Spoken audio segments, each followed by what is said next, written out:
하느님의 모습을 직접 본 사람의 최후, 과연 어떨까요? 그 답은 의외로 그리스 로마 신화와 성경 속에 숨겨져 있습니다. 먼저 성경부터 살펴보겠습니다. 성경 출애굽기 33장 20절에 따르면 하느님은 너무나 거룩하고 영광스러운 분이셔서 죄 많은 인간이 그분의 본 모습을 보고는 결코 살아남을 수 없다고 합니다. 하느님께서 모세에게 직접 나를 보고 살 자가 없음이니라고 말씀하셨을 정도죠.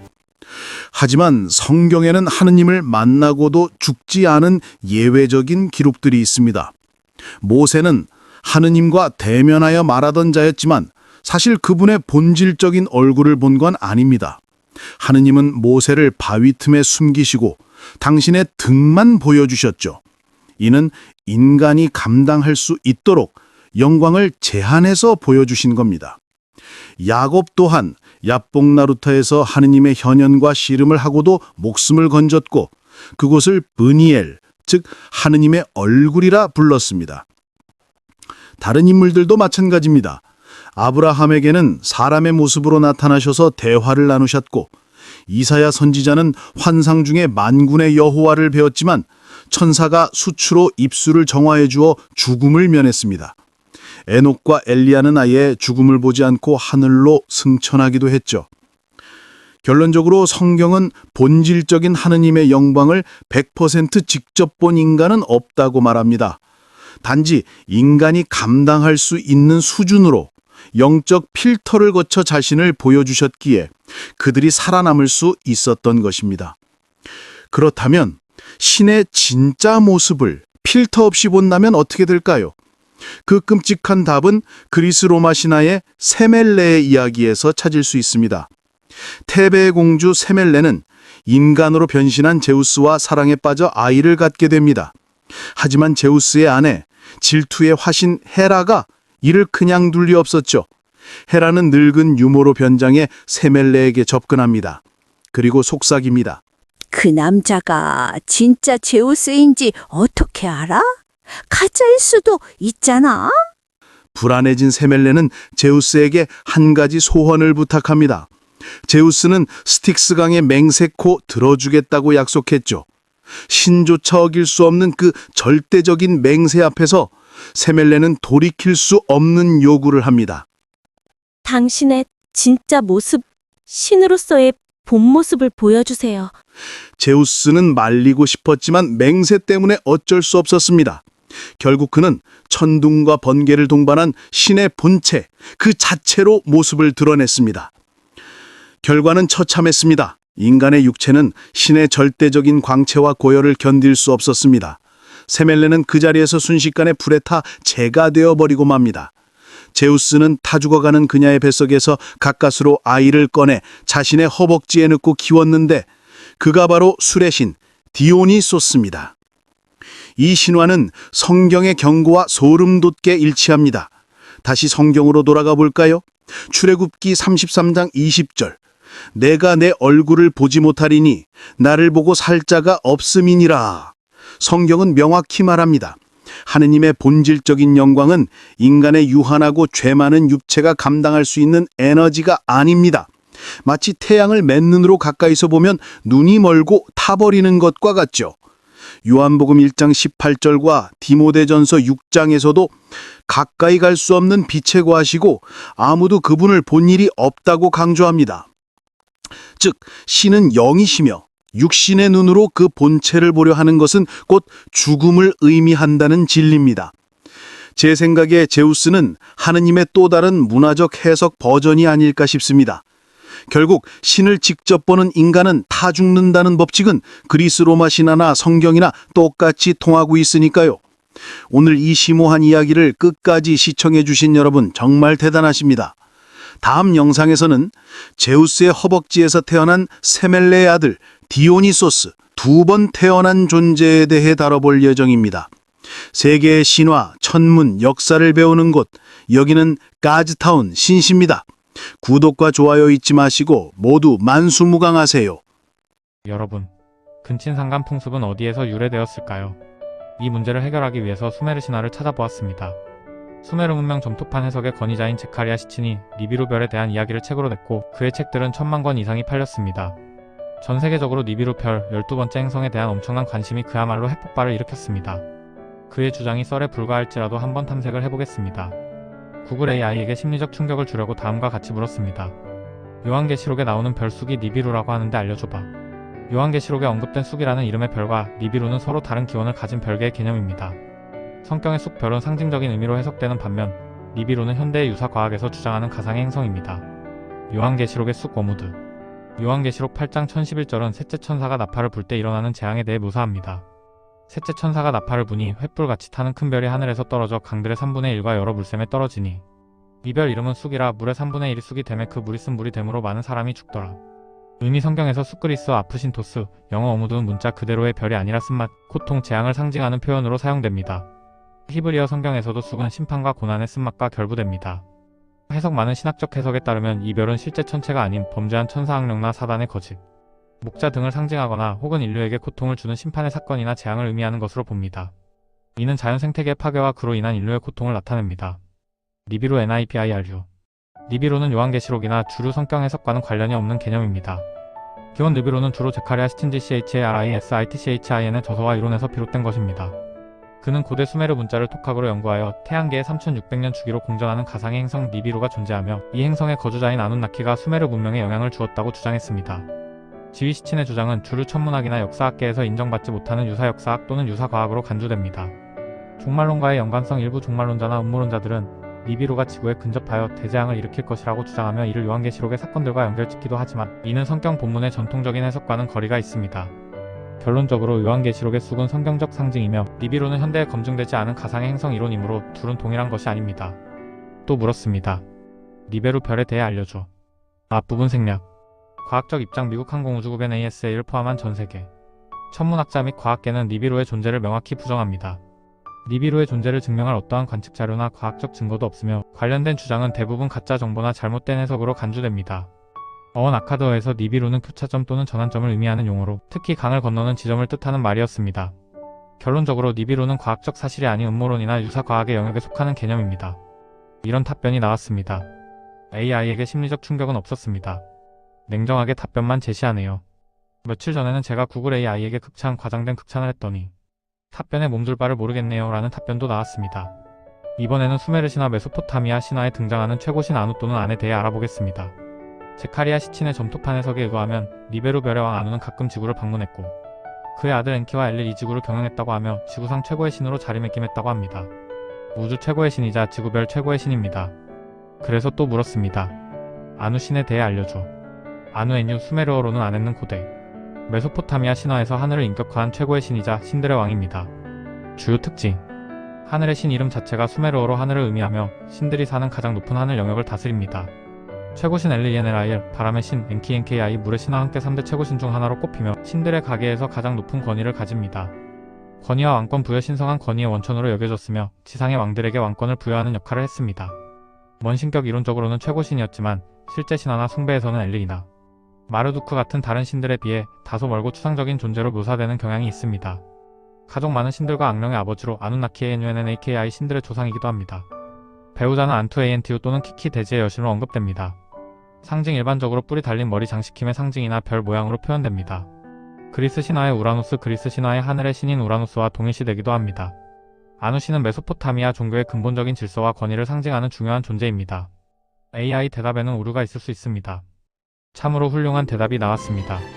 아누가 우라누스와 동일시된다고 알려줍니다.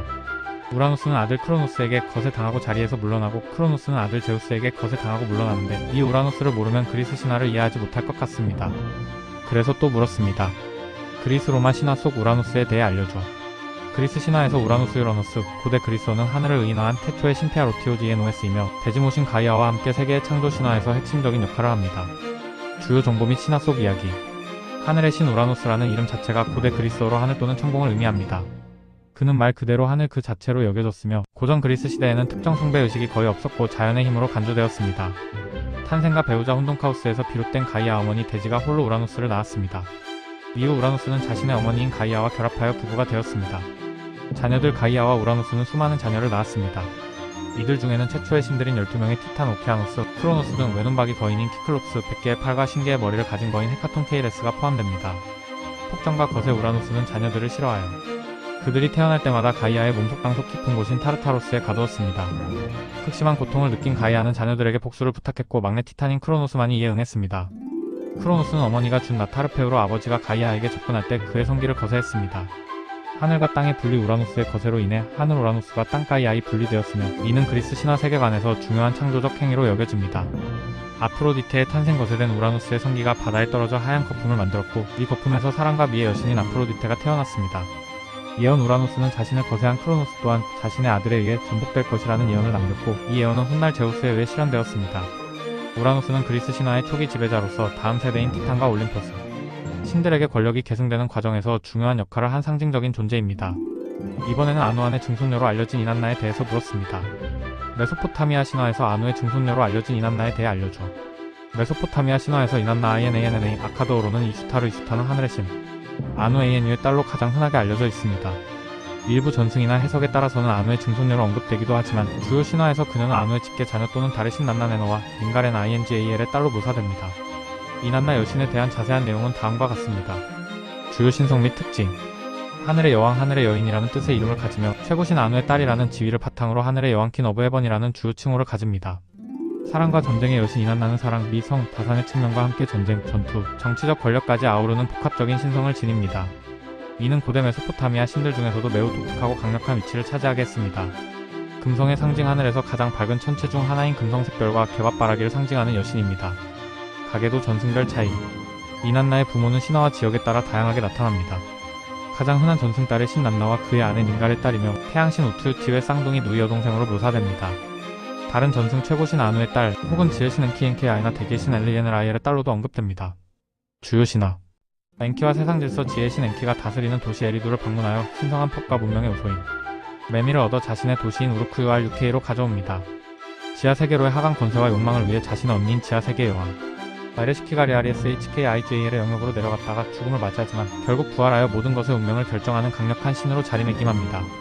길가메시 서사시 아카드 버전 길가메시 서사시에서 이슈타르인 안나는 길가메시에게 청혼했다가 거절당하자 아버지 아누에게 하늘의 황소불 어그헤번을 보내 그를 공격하게 합니다. 이난나는 고대 메소포타미아 문명 전반에 걸쳐 가장 중요하고 널리 숭배받은 여신 중 하나였습니다. 놀라운 답변이 나왔습니다. 아무튼 지루하고 장황한 이야기를 전달하면 시청자분들이 지치고 식상하기 때문에 이렇게 요약된 답변을 먼저 제시했습니다. 제카리아 시친의 책을 보면 니비루별의 왕 아누가 지구를 방문하여 자기의 증손녀인 이난나를 만나서 미래를 즐기고 이난나의 현안 문제도 해결해 준다는 근친상간의 내용이 나옵니다. 근친상간은 이수메르 메소포타미아 신화 속 신들의 세계에서 벌어지는 일이었습니다. 구글 AI의 답변은 훌륭하지만 내용을 지나치게 간단히 요약해서 제시하는 형식이므로 우리가 놓치는 팩트나 진실, 전승, 썰 등이 많이 있을 것입니다. 그래서 지금부터는 니비루 아누의 증손녀 이난나 등에 대한 이야기를 위키피디아에서 가져왔습니다. 최대한 간단히 그냥 맛만 보는 정도로 제시합니다. 니비루 바빌로니아 천문화. 니비루 NEBIRU 로드 음역는 아카드어에서 교차점 또는 전환점으로 번역되는 용어로 특히 강의 교차점 즉 강을 건너거나 나룻배를 의미합니다.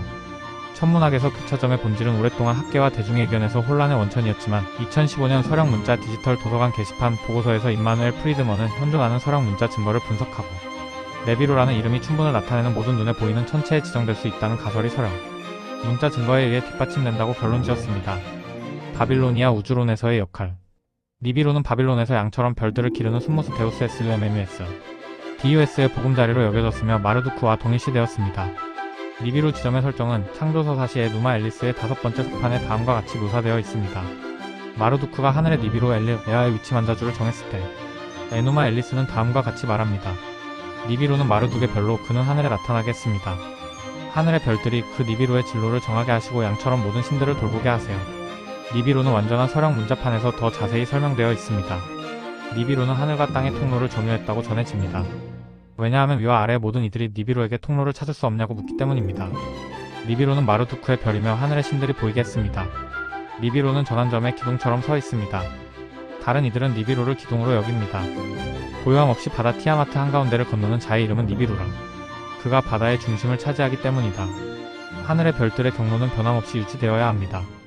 BHL은 이 텍스트를 객관적으로 가장 어려운 구절이지만 그 전체가 전해져 내려왔습니다. 니비루 태블릿은 이 설명을 위한 필수적인 도움을 제공하지 않습니다. 열거에서 니비루는 별과 행성의 위치와 관련하여 다양한 천문 위치에서 언급됩니다. 대부분 마르두크에 별로 언급되지만 다양한 별이나 행성은 고정된 해석의 대상이 되지 않았습니다. 예를 들어 레아의 별은 벨라, 포마라우트, 금성을 포함한 다양한 계시 지점에서 설명되었습니다. 다른 신들의 별에 대해서도 비슷한 해석이 이루어졌으므로 여러 천체 좌표를 고려해야 합니다. 니비루는 천칭자리 영역과 연관되어 왔습니다. 니비루 별자리는 추금 무렵 티슈리 투멀에 떠올랐습니다. 그러나 니비루는 티슈리 투멀에 관측되었을 때 목성의 이름이기도 했습니다. MUL APIN에서 니비루는 목성으로 식별됩니다. 엘릴의 별들이 완성되면 비록 빛은 희미하지만 큰 별 하나가 하늘을 반으로 갈라 그 자리에 서 있습니다. 즉 마르두크 MUL DAMAR UD 니비루 M-B-로 목성 MUL SH ME GAR의 별입니다. 그 별은 위치를 계속 바꾸며 하늘을 가로지릅니다. 반대로 K 61,749와 K 127,696 태블릿은 그것을 수성이라고 언급합니다. 수성 MUL UDU IDIM 지구 사이 하늘을 나누고 거기에 서 있다면 그 이름은 니비루입니다. 미국의 뉴에이지계 종말론자인 낸시 리더는 행성 X의 외계인으로부터 개체를 받고 있다고 주장하다가 이 행성 X를 니비루와 연관짓기 시작했다. 이후 뉴에이지 오컬트 기독교 이단 분파의 종말론에서 니비루 재앙설을 채용하기 시작했고 생략 2. 현실성 니비루에 대한 설 자체가 제각각이지만 적어도 지구와 비슷하거나 지구의 수백 크기의 행성이라는 데에는 지지자들 대부분이 동의하고 있다. 심지어는 태양의 쌍성 혹은 쌍성의 행성이라는 설도 존재한다. 여하튼 지구와 대등하거나 수배 이상 되는 천체가 몇 년 내에 지구에 접근하는데 NASA를 포함한 세계 각국의 천문대에서 이하 생략 아누 영어 NU 아카드어 ANU는 하늘 천국 또는 NUM 본래 수메르어엔 10은 하늘의 신성한 의인화 신들의 왕 고대 메소포타미아 종교의 많은 신들의 조상이었습니다. 그는 신과 인간 왕권의 근원으로 여겨졌으며 많은 메소포타미아 텍스트에서 신들의 열거를 시작했습니다. 동시에 그의 역할은 대체로 수동적이었고 일반적으로 숭배되지 않았습니다. 때때로 우르크에 위치한 EANNA 사원이 INANNA가 아니라 원래 그에게 속했다고 제안됩니다. 그는 신성한 주민 중 한 명이라는 것이 잘 입증되었지만 사원의 주요 신이 변경되었다는 증거는 없습니다. INANNA는 이미 가장 초기 출처에서 사원과 연관되어 있었습니다. 쇠퇴한 후 셀레우코스 왕조의 통치 아래 같은 도시에서 새로운 신학체계가 발전하면서 아누는 활동적인 신으로 제정이 되었습니다. 그 결과 고대 메소포타미아 역사의 마지막 몇 세기 동안 도시 주민들은 아누를 적극적으로 숭배했습니다. 아누의 배우자에 대한 여러 전통이 존재했지만 그중 세 가지 키브 우라시 안토는 시대적 배경과 관계없이 서로 동일시되었으며 세 가지 모두 땅을 상징했는데 이는 아누가 하늘을 상징했던 방식과 유사합니다. 네 번째 전통은 증거가 부족하지만 그의 아내는 여신 남무였습니다. 신들의 목록에는 배우자와 자녀 외에도 안샤르나 알랄라와 같은 다양한 조상도 자주 언급되었습니다. 이러한 가계도 중 하나의 변형이 에누마 엘리슈의 기초를 형성했습니다. 영어 ANU는 아카드의 길가메시 소사시에 잠깐 등장하는데 그의 딸 이슈타르 아카드의 이난나 대응자가 그에게 하늘의 황소를 주어 길가메시를 공격하게 하라고 설득합니다. 이 사건으로 하늘의 황소가 죽고 이슈타르의 머리에 다리가 던져집니다. 다른 신화에서 ANU는 남풍의 날개를 부러뜨린 것에 대해 필멸의 영웅 아다파를 소환합니다. ANU는 아다파에게 불멸의 음식과 물을 주라고 명령하지만 아다파는 엔키가 아누가 죽음의 음식과 물을 줄 것이라고 미리 경고했기 때문에 거부합니다. 주로 히타이트 번역에서 알려진 쿠마르비에 대한 후르리아 신화에서 ANU는 신들의 전통치자였지만 쿠마르비에 의해 전복되었고 쿠마르비는 그의 생식기를 물어뜯어 날씨의 신테수브를 낳았습니다. 이 이야기는 후에 헤시오도스의 신통기에서 우라노스의 거세에 영감을 주었을 가능성이 있습니다. 또한 헬레니즘 시대의 아누가 제우스와 동일시되었을 가능성도 제기되었지만 이는 아직 확실하지 않습니다. 성격 영어 ANU는 하늘의 신성한 표상이었습니다. 그의 이름이 나타내는 것처럼 수메르어로 하늘을 의미합니다. 아카드어에서는 ANU로 표기되었으며 표의 문자 DAN 또는 음절 문자 D-NUM으로 작성되었습니다. 수메르 텍스트에서 다른 신들의 이름과 달리 그의 이름은 현대 문학에서 신성한 결정자로 언급되는 DINGIR 기호로 시작되지 않았습니다. 동일한 기호가 하늘과 천국과 ANU를 나타내는 것 외에도 동일한 기호는 수메르어와 아카드어에서 각각 신을 의미하는 일반적인 용어인 DINGIR 또는 ILU로 읽을 수도 있습니다. 숫자 60이 그와 연관되어 있었기 때문에 해당 숫자는 그의 이름을 나타낼 수 있었고 확장하여 밀교 텍스트에서는 DINGIR 기호의 다른 판독도 나타낼 수 있었습니다. 생략 아스트랄 역할 메소포타미아 천문학에서 하늘은 세 구역으로 나뉘었고 흑지방에 가장 가까운 별은 엘릴에 속하고 족도에 가까운 별은 에아에 속했습니다. 이 두 구역 사이에 위치한 별은 아누의 영역이었습니다. 세 구역 모두 각 신의 길로 불렸습니다. 천문학자 존지 로저스는 각 길의 경계가 북위 17도와 남위 17도에 있었다고 가정합니다. 이 구분은 천문학 논문 MUL APIN에서 가장 잘 증명됩니다. 구성 날짜는 알려져 있지 않지만 고대 바빌로니아 시대보다 최근이라는 것이 알려져 있으며 하늘의 3부작 구분에 대한 가장 오래된 언급은 기원전 13세기의 문서에서 나온 것으로 밤의 신에게 바치는 기도의 한 버전인데 가장 오래된 사본에는 아직 이 개념이 언급되어 있지 않습니다. 셀레우코스 우르크에서 아누의 천체적 역할은 더욱 확장되었고 셀레우코스 시대 71년 기원전 21만 6215년에 쓰인 텍스트에서 그는 전체 하늘을 담당하는 것으로 묘사됩니다. 더욱이 두 개의 극지방별은 하늘의 위대한 아누와 안투라고 불리기 시작했고 마치 신인 것처럼 제물을 받았습니다. 이들은 일반적으로 기원전 1000년기 후반의 메소포타미아 천문학자들에게 알려진 다른 7대 천체, 즉 태양, 달, 그리고 행성 네베루 목성, 딜바트 금성, 시우투 수성, 타야마누 토성, 살바타누 화성과 함께 나타납니다. 중간 생략 INANN의 이스타는 ANU와 ANT의 딸로 간주될 수 있지만 그녀가 네노와 NINGA의 딸이었다는 견해가 그녀의 혈통에 관해 가장 일반적으로 입증된 전통으로 인정됩니다. 길가메시 서사시의 표준 바빌로니아 버전 천문학 텍스트 및 니프루 여왕에 대한 찬송가는 그녀를 ANU의 딸로 직접 언급하지만 폴-LAIN 본류에 따르면 이러한 진술이 혈통을 반영하지 않고 단지 간접적인 혈통의 가능성이 있으며 ANU가 네노의 할아버지자 INANN의 등조부인 ENLI의 아버지라는 암시적 가계가 있습니다. 게다가 언급된 찬송가는 그녀를 딸의 신의 딸이라고도 합니다. 생략 이난나 신화 현재 시카고 대학 동양학 연구소에 소장되어 있는 이난나와 에비히의 원래 수메르 점토판 INANNA와 이비아이는 다른 말로 피성 디바인 파워즈의 여신으로 알려져 있으며 아카드 신 ENHDUANNA가 수메르어로 쓴 184행의 시입니다. 이 시는 자그로스 산맥에 있는 산인 이비아이 산과 N의 손녀 INANNA의 대결을 묘사합니다. N은 INANNA가 이비아이 산을 파괴하도록 허락해달라고 청원하는 시의 한 장면에 잠깐 등장합니다. N은 INANNA에게 산을 공격하지 말라고 경고. 하지만 INANNA는 그의 경고를 무시하고 이비아이 산을 공격하고 파괴합니다. 이하 생략 여기까지만 전달해드리고 메소포타미아 신화는 할 말이 많아서 따로 나중에 자세히 전달해드릴 예정입니다. 체카리아 시친의 책의 내용도 앞으로 꾸준히 알려드리겠습니다.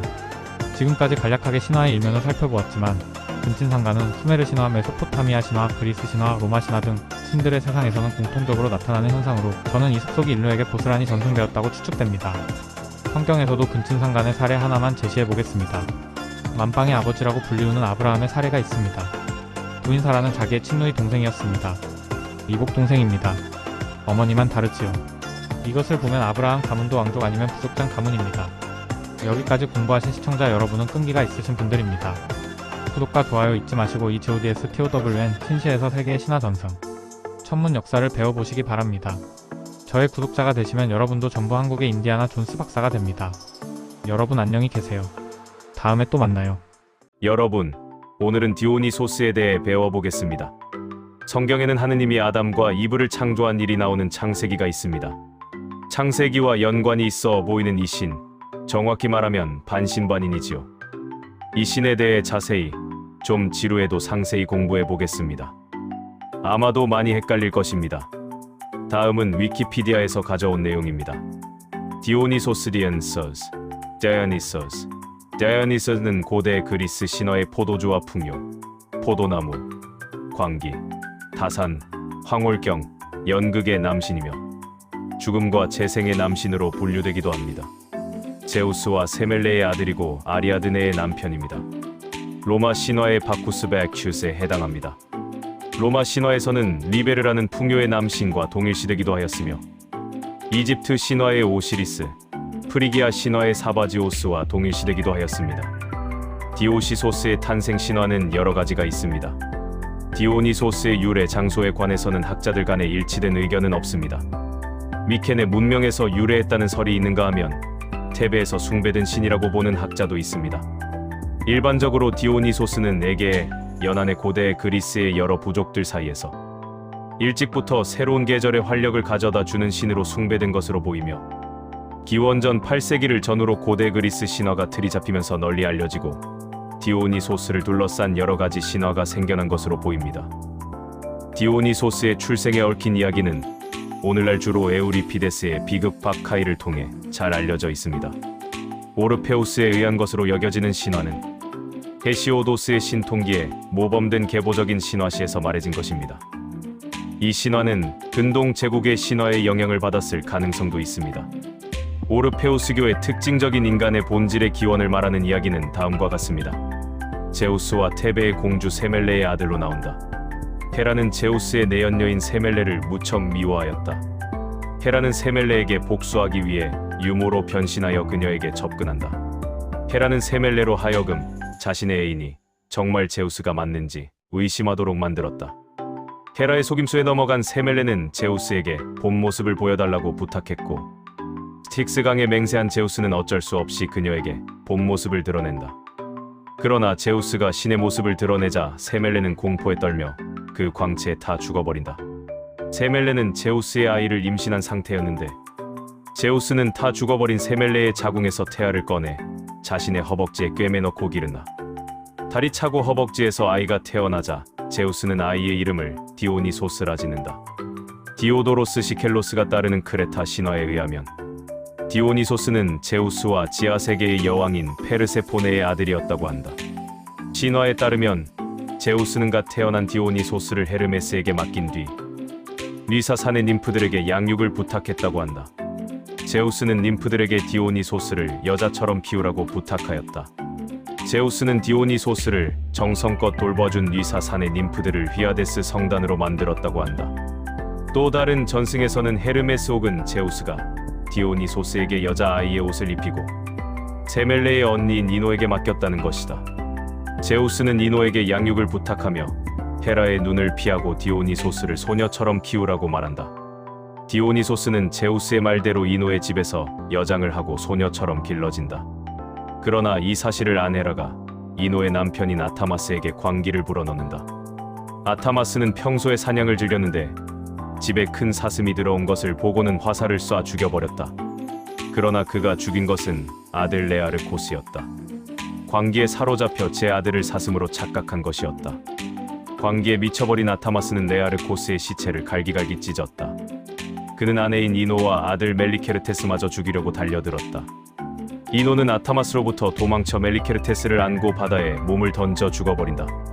일설에 의하면 제우스는 아들 디오니소스를 키워준 보답으로 바다에 몸을 던진 이노를 레우코테아 여신으로 멜리케르테스를 팔라이몬으로 만들었다고 한다. 다른 설에서는 이노도 광기에 미쳐버려 끓는 물이 든 냄비에 멜리케르테스를 넣고 죽인 뒤 그 시신을 품고 돌아다녔다고 전해진다. 한편 디오니소스는 새끼 염소로 변신하여 정원을 돌아다니고 있었는데 헤르메스에 의해 구출되었다는 설도 있고 자신도 광기에 미쳐 방황하다 여신 레아에 의해 광기가 풀렸다는 설도 있다. 후대 전승에 의하면 어느 날 제우스가 자신의 자리를 계승할 자식을 낳기 위해 데메테르의 딸인 페르세포네를 지목하였는데 딸의 임신을 원치 않았던 데메테르는 제우스를 피해 페르세포네를 어두운 굴 속에 숨겨놓고 2마리의 뱀에게 동굴을 지키게 했다고 한다. 하지만 이를 눈치챈 제우스가 뱀으로 변신하여 커다란 천을 짜는 데에 집중하던 페르세포네의 몸을 휘어 감았고 페르세포네는 뱀으로 변신한 제우스와 억지로 동침하여 아들 자그레우스를 낳는다. 제우스는 자그레우스를 매우 사랑하여 자신의 번개와 통치권을 물려주려고 하였다. 그러나 이 사실을 알고 격분한 헤라가 티탄들에게 자그레우스를 죽여달라고 부탁한다. 헤라의 명령을 받은 티탄들은 어린 자그레우스를 장난감으로 유혹한 뒤 덮쳐버린다. 자그레우스는 사자, 호랑이, 뱀, 황소 등의 모습으로 변신해 도망치려고 했지만 이미 늦은 때였다. 티탄들은 어린 자그레우스의 사지를 끔찍하게 토막낸 뒤 먹어치운다. 티탄들이 디오니소스 자그레우스를 어떻게 먹었는지는 판본마다 약간씩 다르다. 칼리마코스는 디오니소스의 토막난 시체를 뜨거운 가마솥에 끓여 먹었다고 하고 에우포리오는 물에 구워 먹었다고 하고 디오도로스는 토막난 조각들을 삶았다고 하고 2세기 후반의 기독교 작가인 클레멘트는 토막난 시체를 가마솥에 끓인 뒤 꼬챙이에 꽂아 구워 먹었다고 한다. 비교적 늦은 4세기의 작가 피르미쿠스 마테르누스의 기록에서는 티탄들이 디오니소스의 심장을 제외한 거의 모든 부위를 다양한 방법으로 조리해 먹었다고 한다. 그것을 알아채고 분노한 제우스는 벼락을 내리쳐 자그레우스를 살해한 티탄들을 전부 잿더미로 만들어버린다. 그 재가 흙 속으로 스며들자 프로메테우스는 그 흙들로 인간을 만들었다고 한다. 그래서 인간은 티탄의 악한 면과 자그레우스의 선한 면을 지녔다고도 한다. 제우스는 무슨 수를 써서라도 자그레우스를 다시 살려내고 싶었다. 다행히 아테나가 죽은 자그레우스의 심장을 발견해 제우스에게 건네주었고 제우스가 그 심장을 삼켜 마침 자신의 바람 상대였던 세멜레의 자궁에 집어넣어 자그레우스를 부활시킨다. 이렇게 하여 2번 태어난 자가 디오니소스 자그레우스라고 한다. 이후의 이야기는 기존의 디오니소스 신화와 동일하다. 물론 디오니소스로 다시 태어났어도 제우스의 사생아였기 때문에 이후에도 헤라의 핍박을 끊임없이 받게 된다. 이 전승에서는 갓 태어난 디오니소스에게 뱀 가죽의 왕관과 조그만 뿔이 달려 있었다고 한다. 디오도로스 시켈로스가 쓴 판본은 약간 다른데 전체적인 내용은 자그레우스 신화와 동일하나 디오니소스의 모친이 페르세포네가 아닌 데메테르로 묘사된다. 또한 자그레우스 신화에서는 티탄들에게 붙잡혀 토막 살해당한 자그레우스의 남은 심장을 아테나 혹은 전승의 딸 아레아, 아폴론, 데메테르 등등과 구해 제우스에게 건네주고 제우스가 세멜레와 정을 통한 뒤 자그레우스를 부활시켜 디오니소스를 탄생시키는 것으로 묘사되지만 디오도로스 시켈로스의 판본에서는 데메테르가 디오니소스의 뼈를 모아 조합해 그를 다시 살려냈다고 한다. 다음은 디오니소스에 얽힌 신화를 살펴보겠습니다. 1점 미다스 리지아의 왕 미다스는 디오니소스의 스승이면서 양부인 실레노스를 잘 보살펴준 대가로 디오니소스로부터 좋은 대접을 받는다. 디오니소스가 미다스에게 소원을 들어주겠다고 하자 미다스는 자신의 손이 닿은 것은 무엇이든 황금으로 변하게 해달라고 부탁했다. 디오니소스는 잠시 망설였지만 그 요청을 승낙했고 미다스는 그 결과에 너무나 만족해하며 기뻐했다. 그러나 미다스가 음식을 먹기 위해 손을 대는 순간 음식은 황금으로 변해버렸고 자신의 부하와 딸마저 황금으로 변하고 말았다. 미다스는 디오니소스에게 가서 자신의 소원을 풀어달라고 애원했다. 디오니소스는 미다스에게 팍톨루스 강에 몸을 씻으면 원 상태로 돌아갈 것이라 말하였고 미다스는 디오니소스의 말대로 팍톨루스 강에 가서 몸을 씻자 황금으로 변하는 일이 사라졌다. 그 후 미다스는 부와 영화를 싫어하였고 시골에 살면서 들의 신인 판의 숭배자가 되었다. 2점 암펠로스는 실레노스와 님프가 정을 통하여 낳은 젊은 사티로스로 디오니소스가 짝사랑한 미소년이다. 신화에 따르면 어린 시절의 디오니소스는 암펠로스라는 같은 나이 또래의 미소년 사티로스와 어울렸다. 암펠로스를 너무나도 사랑한 디오니소스는 아버지인 제우스에게 암펠로스를 자신의 애인이라고 소개시키며 그가 가니메데스보다도 훨씬 아름답다고 비교하기까지 했다. 디오니소스와 암펠로스는 씨름을 하면서 서로의 몸을 스치며 탐하기도 했다.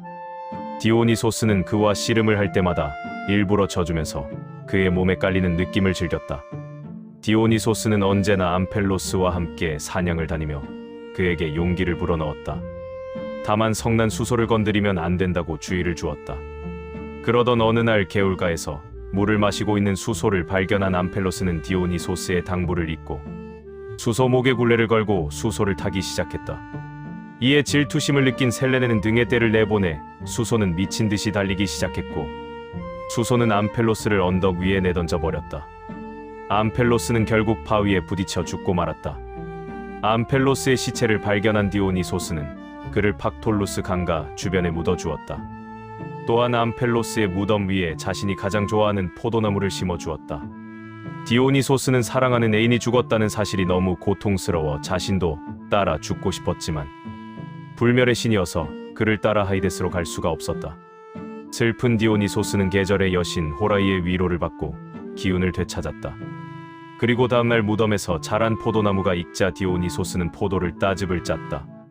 디오니소스는 하루 동안 숙성시킨 포도즙을 여러 사람에게 맛보게 하였고 그렇게 디오니소스는 포도주의 신이 되었다.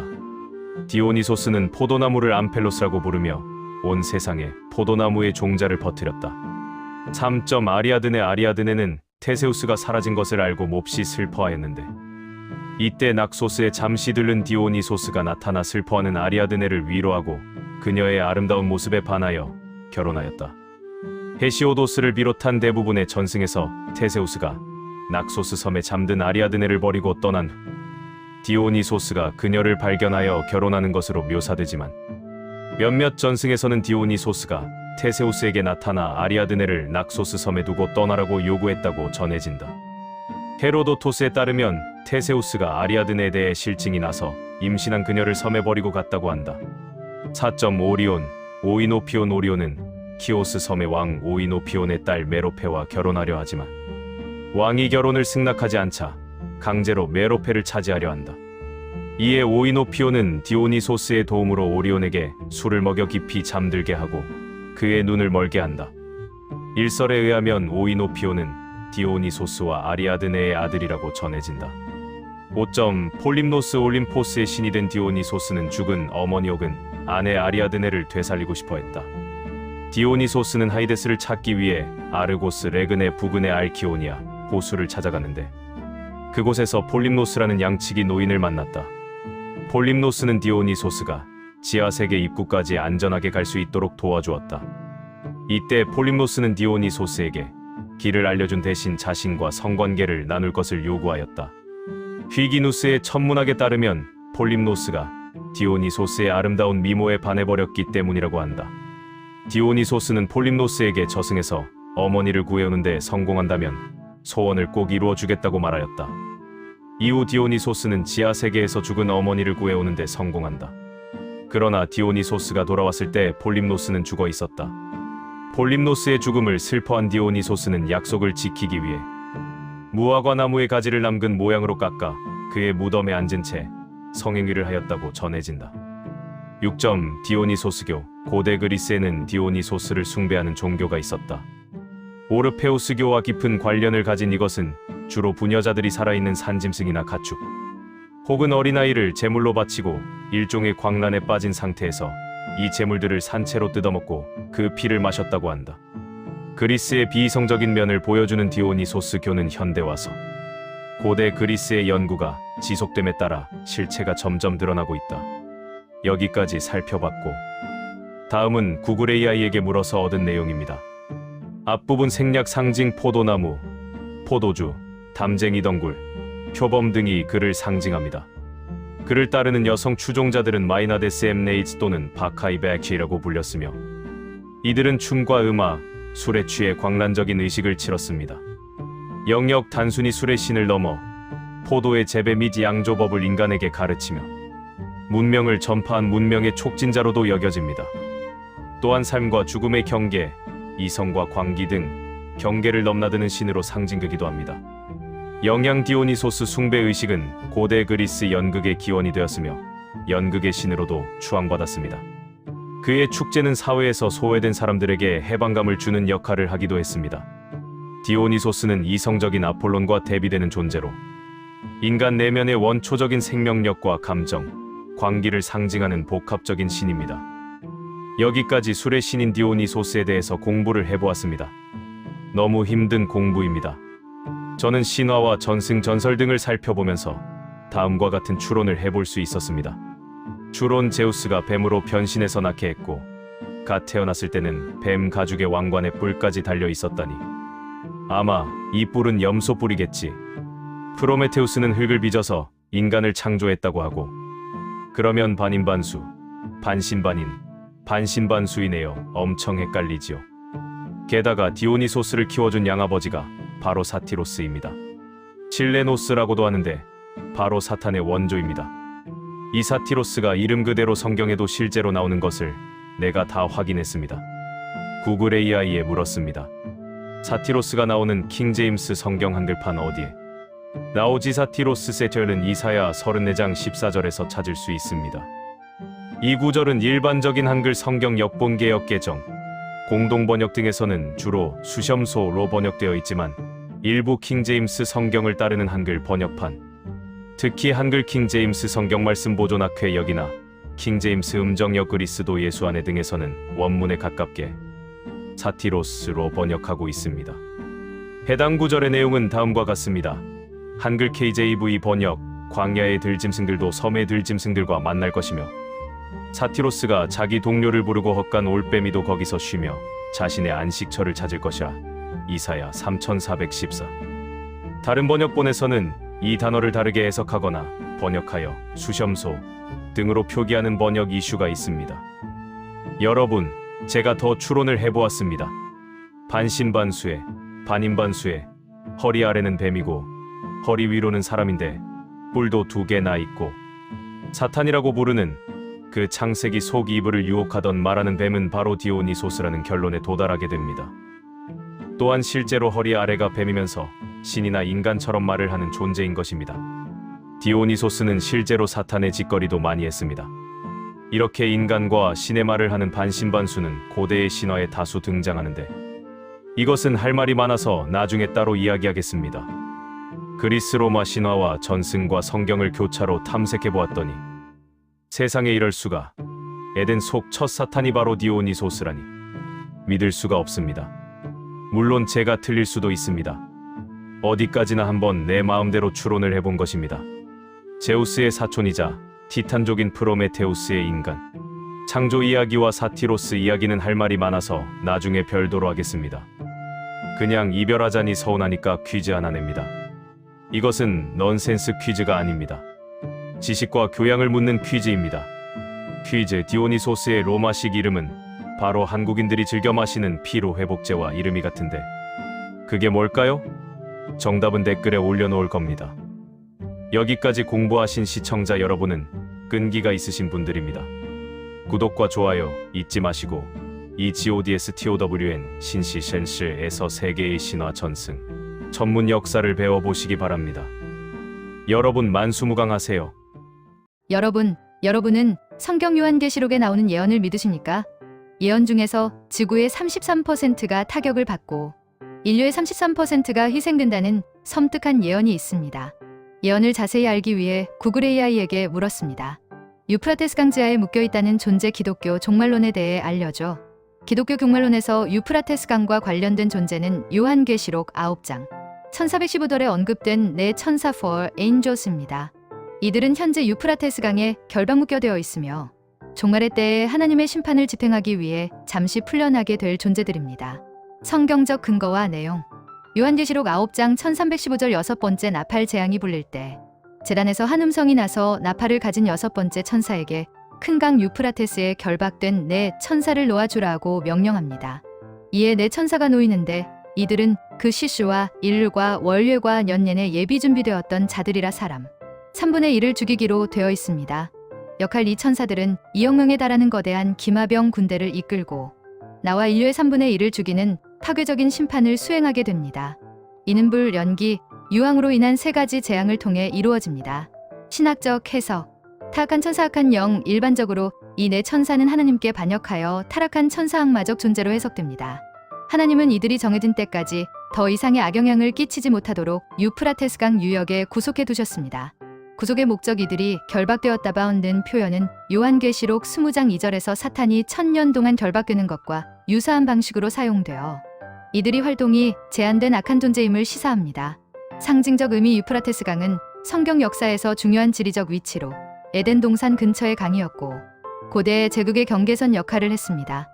일부 해석자들은 이 강이 실제 지리적 위치를 넘어선 상징적인 의미를 지니며 하나님의 심판이 동방 유프라테스 강 너머에서 올 것임을 암시한다고 봅니다. 하나님의 주권. 이 천사들의 방출조차도 하나님의 주권 아래 정해진 시간표대로 이루어지며 시기, 일, 월, 년이 정해짐. 이는 하나님의 심판 계획의 일부로 간주됩니다. 결론적으로 유프라테스 강지하에 묶여있는 존재는 이름이 구체적으로 언급되지 않은 4명의 타락한 천사이며 이들은 종말의 인류에 대한 대규모 심판을 집행하기 위해 잠시 해방될 것입니다. 다시 물었습니다. 이슬람의 하디스의 언자 무함마드의 언행록에도 유사한 언급이 있습니다. 생략. 이슬람 전승 하디스. 이슬람의 일부 하디스에서도 유프라테스 강이 마르면 큰 다툼 전쟁이 일어나 많은 사람이 죽게 될 것이라는 예언이 언급됩니다. 무적행 에베스. 성경에서는 이 네 천사가 큰 강 유프라테스에 묶여 있다고만 언급되며 무적행 아비솥은 요한계시록 20장에서 사탄이 1000년 동안 갇히는 장소로 별도 언급됩니다. 하지만 이 네 천사 역시 무적행과 비슷한 결박된 상태에 있다는 점에서 연관지어 해석되기도 합니다. 요약하자면 이 전설은 인류 역사와 종말에 대한 하나님의 주권적인 심판을 보여주는 성경의 예언적 상징이며 이 네 천사는 정해진 때에 대규모 재앙을 집행하기 위해 대기 중인 존재들로 묘사됩니다. 이 4명의 실체가 밝혀지지 않아서 다시 물었습니다. 생략. 미카엘이 물리친 대상은 구체적으로 다음과 같습니다. 사탄, 세이든, 루시퍼, 루세퍼, 사탄, 악마, 옛뱀, 큰 용 등으로 불리며 하느님께 반기를 들고 천사들의 반란을 주도한 우두머리입니다. 전통적으로 그가 루시퍼라는 이름의 가장 위대한 대천사였다가 타락했다는 전승도 있지만 이는 공식 교리라기보다는 전승상의 이야기입니다. 타락 천사들 fallen angels 악마, demon 사탄을 따라 하느님께 반역하여 하늘에서 추방당한 천사들입니다. 이들은 땅으로 함께 내던져져 악의 세력이 되었습니다. 요약하자면 미카엘은 하느님의 군대를 이끄는 수장으로서 사탄과 그를 따르는 모든 반역한 천사 악마들을 물리치고 하늘에서 추방하는 역할을 수행했습니다. 이는 악에 대한 선의 궁극적인 승리를 상징합니다. 그래도 실체가 파악이 안 되어서 다시 물었습니다. 이 4명의 이름을 알려줘. 또는 4명의 이름까지 제시한 글을 알려줘. 생야. 이름이 언급되는 다른 전승이나 문서들. 성경 자체에는 이름이 없지만 일부 외경, 유대교, 묵시문학 또는 후대의 민간 전승에서는 이 4천사에게 이름을 부여하기도 합니다. 에녹서 Book of Enoch 유대교와 초기 기독교 공동체에서 널리 읽혔던 외경 중 하나인 에녹서에는 타락 천사들의 이름이 나옵니다. 이 책에는 4명의 대천사 미카엘, 가브리엘, 라파엘, 우리엘뿐만 아니라 인류에게 죄를 짓도록 유도한 다른 타락 천사들의 이름 세미야자, 아자젤 등이 기록되어 있습니다. 그러나 이들이 요한계시록에 유프라테스에 묶인 4 천사와 직접적으로 동일시된다는 명확한 합의는 없습니다. 기타 주석 및 채석 생략. 결론적으로 이 4 천사의 이름이 명시된 신뢰할 수 있는 정경 성경이나 널리 인정되는 주요 교리 문서는 존재하지 않습니다. 이름에 대한 언급은 주로 비정경 문헌이나 특정 종교 민속 전승에서 찾을 수 있으며 그 내용도 전승마다 다를 수 있습니다. 아직도 이름을 알 수가 없습니다. 그래서 구글 AI가 연계해둔 다음 문서를 가져왔습니다. 쉴라 데이비스의 프로필 사진. 쉴라 데이비스. 텍사스주 휴스턴 거주 1968년. 현재 대청자는 5,900개의 답변과 190만 건의 답변 조회수를 기록했습니다. 7년 경력. 일부 사람들은 성경이 시리아, 이라크, 터키, 이란을 지배하는 천사들을 가리킨다고 생각합니다. 요한계시록 9장 1-3회 1-6절에 기록된 것처럼 이 나라들이 전쟁을 일으키기 위해 풀려날 것이라는 해석도 있습니다. 이 나라들은 유프라테스 강 유역의 여러 지역에 위치해 있습니다. 성경에는 이름이 언급되지 않았지만 에녹서에는 타락한 천사들의 이름이 몇 개 나옵니다. 스메다 쉐메제 스므자자 쉐메하자는 지도자이고 아자제라자저, 타미엘 타미어, 아리에레어, 코카비엘 등이 타락한 천사들의 이름입니다. 번역가마다 이름이나 철자가 다르게 표기되기도 합니다. 5명의 타락 천사 이름이 나옴으로 맛보기로 아자젤과 타미엘을 살펴보겠습니다. 또 물었습니다. 에녹서에 나오는 타미엘 타락 천사에 대해 자세히 알려줄 수 있나? 에녹서에 따르면 타미엘 타미오 또는 튜미은 하늘에서 내려와 인간과 교류하여 타락한 천사 뒷단인 파수꾼 와차 그리고리 중 하나입니다. 그는 200명의 타락 천사 지도자 중 5번째로 언급됩니다. 주요 내용. 이름의 의미 타미엘이라는 이름은 일반적으로 하나님의 완전함 또는 하나님은 완전하시다라는 뜻을 가지고 있지만 타락 천사라는 아이러니한 지위와 대조됩니다. 다른 이름 에녹서 69장에서는 타미엘을 카스다에카스데 또는 켈스엘이라고도 부르는데 이는 갈대아인 점성가 또는 숨겨진 능력손을 의미합니다. 인간에게 가르친 지식 타미엘은 인간에게 금지된 지식을 가르침으로써 타락에 일조했습니다. 구체적으로 그가 가르친 것은 천문학 하늘의 징후와 별자리입니다. 악영향 타미엘은 또한 영과 악마의 모든 사악한 공격, 자국 내 태아를 공격하여 유산시키는 공격, 영혼을 공격하는 것, 뱀에게 물리는 것, 한낮의 열로 인한 공격 등을 인간에게 가르쳤다고 묘사됩니다. 이러한 지식들은 인류에게 해를 끼치는 방향으로 사용되었습니다. 타락과 심판 타미엘을 비롯한 파수꾼 천사들은 인간의 딸들과 결혼하여 네피림이라는 거인족을 낳았으며 이들에게 금지된 지식을 전파하여 지상의 부패와 폭력을 만연하게 했습니다. 이들의 행동은 결국 하나님이 대홍수로 세상을 심판하게 된 주요 원인 중 하나가 되었습니다. 요약하자면 타미엘은 본래 하나님의 완전함을 상징하는 존재였으나 금지된 천문학과 사악한 지식을 인간에게 가르쳐 타락한 파수꾼 지도자 중 하나로 묘사됩니다. 또 물었습니다. 아자젤은 성경 구약에도 나옵니다. 타락천사 아자젤에 대해 알려줘. 아자젤은 유대교 및 기독교 전통에서 다양하게 해석되는 존재로 주로 구약 성서의 속죄일 의식과 외경인 에녹서의 타락천사 이야기에서 언급됩니다. 생야, 처벌 결국 하느님의 명을 받은 천사 라파엘에 의해 사막의 두다엘듀디엘이라는 곳에 결박되어 심판의 날까지 어둠 속에 갇히는 벌을 받았습니다. 이처럼 아자젤은 문맥에 따라 죄를 짊어지는 상징적 존재에서부터 인간에게 악을 가르친 주된 악마에 이르기까지 다양한 의미를 지니고 있습니다. 오늘날 창작물에 등장하는 아자젤은 대부분 에녹서의 타락천사 모티브를 기반으로 하고 있습니다. 더 중요해 보이는 세미야자가 떠올라서 또 물었습니다. 에녹서에 나오는 타락천사 우두머리 세미야자와 200명을 알려줘. 에녹서에 따르면 타락천사들, 즉 파수꾼 와처, 그리고의 200명은 세미야자 스미야자의 주도하에 하늘에서 내려왔습니다. 이들은 헬몬산 정상에 착륙하여 인간 여성들과 관계를 맺고 네피림 거인을 낳았으며 인류에게 금지된 지식을 가르쳤습니다. 200명의 타락천사 전체 이름이 모두 나열되지는 않으며 대신 이들을 이끈 주요 우두머리 약 20명의 이름이 언급됩니다. 이들은 10부장 Chiefs of Tens로 불립니다. 주요 우두머리들의 이름과 가르친 지식. 에녹서 6장과 8장에 나오는 주요 우두머리들의 이름은 다음과 같습니다. 생략. 에녹서에서 무적행이라는 표현이 나오는 장 9절을 제시해 줄 수 있나? 에녹서 에녹 1서에서 무적행이라는 단어가 직접적으로 사용되지는 않지만 이와 유사한 개념인 불타는 구덩이 또는 어두운 구덩이가 타락한 천사 파수꾼들의 종말론적 감옥으로 언급됩니다. 특히 에녹서 10장 46절, 18장 1114절, 21장 710절, 90장 2426절 등에서 이 내용을 확인할 수 있습니다. 생략. 신약성경의 요한계시록에서 무적행 그리스어, 에비소즈라는 용어가 명확하게 사용된 배경. 사상에는 에녹서의 이러한 천사들의 감옥 개념이 영향을 주었을 것으로 신학자들은 보고 있습니다. 여기까지 살펴본 결과 유프라테스 강에 묶여 있다는 내 천사는 에녹서에서 뽑아서 추정하면 세미아자 쉐미아제 스임자자 쉐미하자 아자제라자저 타미엘 타미오 아리에레어여 코카비엘 코카비오 등입니다. 현재까지는 이렇게 추정할 수밖에 없습니다. 이것이 진실인지 거짓인지 판별할 수는 없습니다. 성경에 의하면 타락천사는 지상의 여자를 취하여 네피림을 낳았습니다. 환타드 같지만 환타지가 아닙니다. 천사, 대천사, 타락천사, 네피림, 거인, 아나킴, 아누나키, 가나안족 등은 할 말이 많아서 한 대목으로 묶어서 나중에 따로 이야기하겠습니다. 외경 12권도 역시 따로 이야기하겠습니다. 에녹서에 나왔다는 워몰, 블랙홀 얘기도 따로 이야기하겠습니다. 여기까지 동거하신 시청자 여러분은 끈기가 있으신 분들입니다. 저의 구독자가 되시면 여러분도 인디아나 존스 박사가 될 수 있습니다.